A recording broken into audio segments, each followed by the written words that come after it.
నమస్కారం. తీర్థయాత్ర కార్యక్రమానికి స్వాగతం. శ్రీ ఆంజనేయ స్వామివారి పుణ్యక్షేత్రాలలో ప్రాచీనమైనదిగా విరాజిల్లుతున్న దివ్యక్షేత్రం బీచుపల్లి. గద్వాల జిల్లా ఇటిక్యాల మండలంలో 7వ నంబర్ జాతీయ రహదారికి పక్కగా ఉన్న ఈ దివ్యక్షేత్రంలో సాక్షాత్తు శ్రీ ఆంజనేయ స్వామివారు కొలువై భక్తుల చేత నిత్య నీరాజనాలు అందుకుంటున్నారు. ఆ దివ్యక్షేత్ర వైభవమేమిటో చూద్దాం.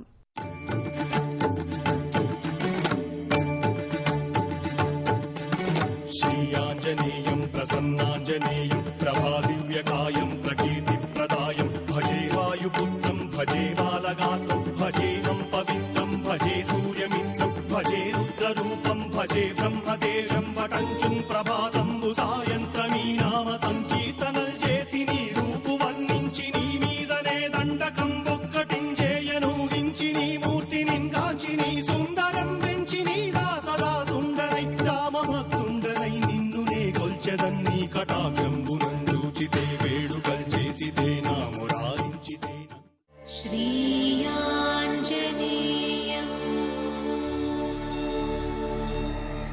ప్రసన్నాంజనేయం.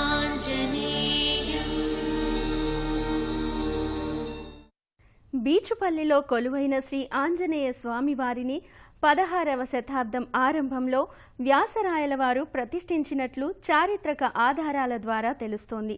ఈ క్షేత్రంలో స్వామివారు 9వ శతాబ్దానికి చెందిన చిద్దచోళుడి కాలం నుంచి ఉన్నట్లు తెలుస్తోంది. అయితే ఆ కాలం నాటి నిర్మాణం పూర్తిగా శిథిలమవ్వడంతో 200 సంవత్సరాల క్రితం గద్వాల రాజులు పునర్నిర్మించారని ఆధారాల ద్వారా తెలుస్తోంది. ఆంజనేయ మనుర్లోకేశంకరేణ ప్రకాశిత భూతప్రేత పిశాచాద్య శాకిని బ్రహ్మరాక్షస దృష్ట్వైన ప్రపలాయంతే మంత్రానుష్ఠాన తత్పరం అనే ఆంజనేయ మంత్రము శంకరునిచే ప్రవచింపబడినది. ఆ మంత్రాన్ని పఠిస్తూ ఆ స్వామిని చూచినంతనే భూతప్రేత పిశాచాదులు పారిపోతాయని చెబుతారు. ఆ స్వామి నామస్మరణతో పునీతమవుతున్న పుణ్యధామం బీచుపల్లి.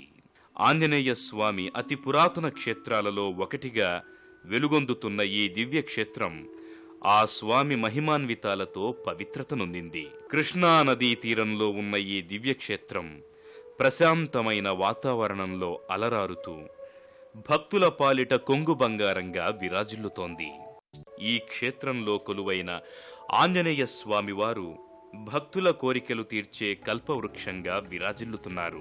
బీచుపల్లి దివ్యక్షేత్రానికి చేరుకున్న భక్తులు ముందుగా ఈ ఆలయానికి సమీపంలో ఉన్న కృష్ణానది ఒడ్డుకు చేరుకుంటారు. ఇక్కడకు చేరుకున్న భక్తులు ఓం అంజనీపుత్రాయ నమః అంటూ కృష్ణానదిలో భక్తి శ్రద్ధలతో స్నానాధికాలు చేస్తారు. నదీ స్నానం సకల కల్మషాలను నిర్మూలించటమే కాదు, సకల సౌభాగ్యాలను అందిస్తుందని భక్తుల నమ్మిక. ఆ కారణంగా ఈ క్షేత్రానికి వచ్చిన భక్తులు తప్పనిసరిగా కృష్ణమ్మలో స్నానాధికాలు చేయటం ఓ సంప్రదాయంగా వస్తోంది. అనంతరం భక్తులు ఇదే ప్రాంగణంలో ఉన్న మహేశ్వర లింగాన్ని, పుష్కరుణ్ణి దర్శించుకుని భక్తి శ్రద్ధలతో చేతులు జోడిస్తారు. అనంతరం భక్తులు ఇక్కడకు సమీపంలోని కోదండ రామాలయానికి చేరుకుంటారు. అంతారామమయం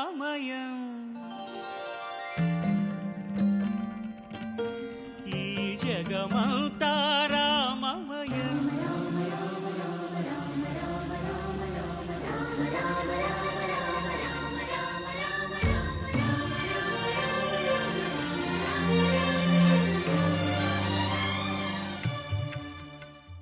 శ్రీ ఆంజనేయ స్వామివారి లీలలు అనంతమైనవి, అనన్య సామాన్యమైనవి. ఇక్కడ స్వామి భక్తుల కోర్కెలను తీర్చే భక్త వల్లభుడిగా పూజలు అందుకుంటున్నారు. గర్భాలయంలోకి చేరుకున్న భక్తులు గర్భాలయంలో కొలువైన ఆంజనేయ స్వామివారి దివ్యమంగళ రూపాన్ని దర్శించుకుని, తండ్రి అంజనీపుత్ర, మా పూజలందుకొని మమ్మనుగ్రహించు స్వామి అంటూ భక్తితో ప్రణమిల్లుతారు. బీచుపల్లి దివ్యక్షేత్రంలో కన్వ మహర్షి తపస్సు చేశారని పురాణాల ద్వారా అవగతమవుతోంది. ఆలయానికి ఆనుకొని ఉన్న కృష్ణానది మధ్య భాగంలో నిజాం కొండ అనే ఓ కొండ ఉంది. నిజాం నవాబులలో ఒకరు కొంతకాలం ఈ కొండ కోటలో ఉన్నందువల్ల ఈ కొండకు నిజాం కొండ అని పేరు వచ్చింది. ఇక్కడ నిజాం కోట అనే ఒకటి ఉండేది. ఆ నిజాం కోటలో నిజాంను పరిపాలించేటువంటిది. ఆ నిజాం కోట నుంచి అక్కడ ఉండేటువంటి యొక్క ఆ స్వామివారిని కూడా ఎక్కడో తీసుకొని ప్రతిష్ఠించారు. ఇక్కడ లేదు. ఇప్పుడు ఈ కృష్ణానది ఒడ్డున ఈ ఆంజనేయ స్వామి అంటే ఈ కృష్ణానది ఉత్తరం నుంచి దక్షిణ వాహినిగా ప్రవహిస్తుంది. అంటే ఇటువంటి కృష్ణానది ఒడ్డున ఎక్కడ ఆంజనేయ స్వామి లేనటువంటి ఆంజనేయ స్వామి ఇక్కడ ఉన్నాడు. కాబట్టి ఇక్కడ కోరిన కోరికలు తీర్చుకునే దేవుడు అని చాలామంది వచ్చి మొక్కిపోయేవారు.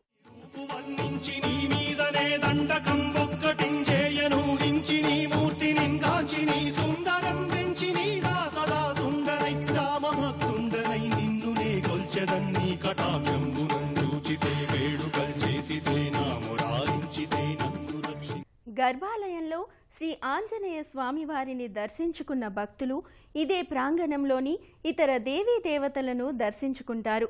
స్వామివారికి రోజు చేసే విశేష హారతులు నయనానందకరం. అత్యంత భక్తి శ్రద్ధలతో ఇచ్చే ఆ హారతులను స్వామివారే స్వయంగా తీసుకుంటున్నారా అన్న అనుభూతి భక్తులకు కలుగుతుంది. గర్భాలయంలో ఆంజనేయ స్వామి వారిని దర్శించుకున్న భక్తులు అనంతరం ఇదే ఆలయ ప్రాంగణంలో ఉన్న నవగ్రహాలయానికి చేరుకుంటారు.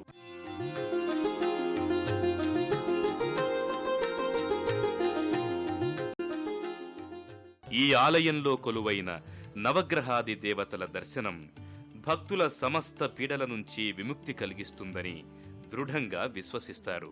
నవగ్రహాది దేవతల దర్శనం అనంతరం భక్తులు ఆలయ ప్రాంగణంలో ఉన్న అశ్వత్థ వృక్షం దగ్గరికి చేరుకుంటారు. విశాలంగా విస్తరించిన అశ్వత్థ వృక్షాన్ని కోర్కెలు తీర్చే కల్పవల్లిగా భక్తులు భావిస్తారు.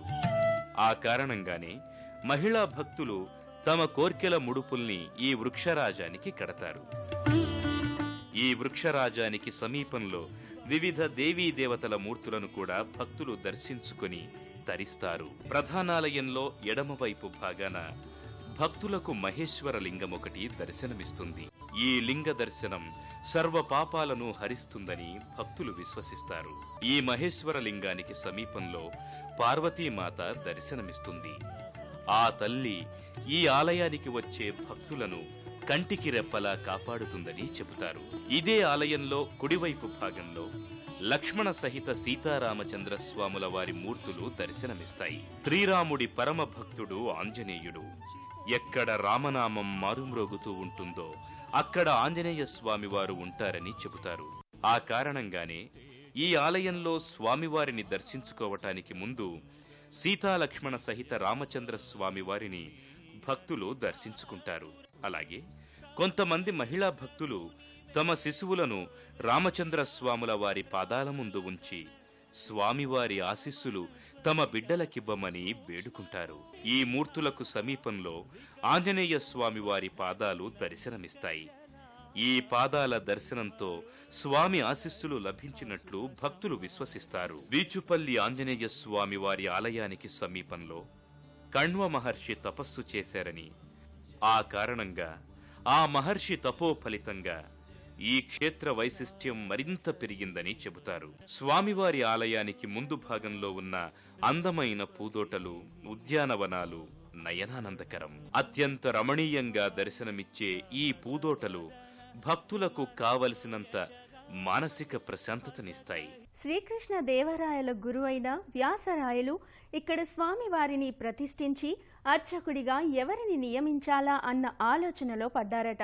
ఆ రోజు రాత్రి ఆంజనేయ స్వామి వ్యాసరాయలకి కలలో కనిపించి తనను మొదట ఎవరైతే దర్శించుకుంటారో ఆ వ్యక్తిని అర్చకుడిగా నియమించమన్నారట. ఆ మర్నాడు ఒక బోయ పిల్లవాడు అటుగా వచ్చి స్వామివారిని దర్శించుకున్నాడట. ఇది గమనించిన వ్యాసరాయలు ఆ బోయ పిల్లవాడిని అర్చకుడిగా నియమించారట. నాటి నుంచి బోయ వంశస్థులే ఆలయానికి అర్చకులుగా వ్యవహరిస్తున్నారు. శరణు శరణు రామదూత, శరణు శరణు వాత జాత, శరణు శరణు రామదూత, శరణు శరణు వాత జాత.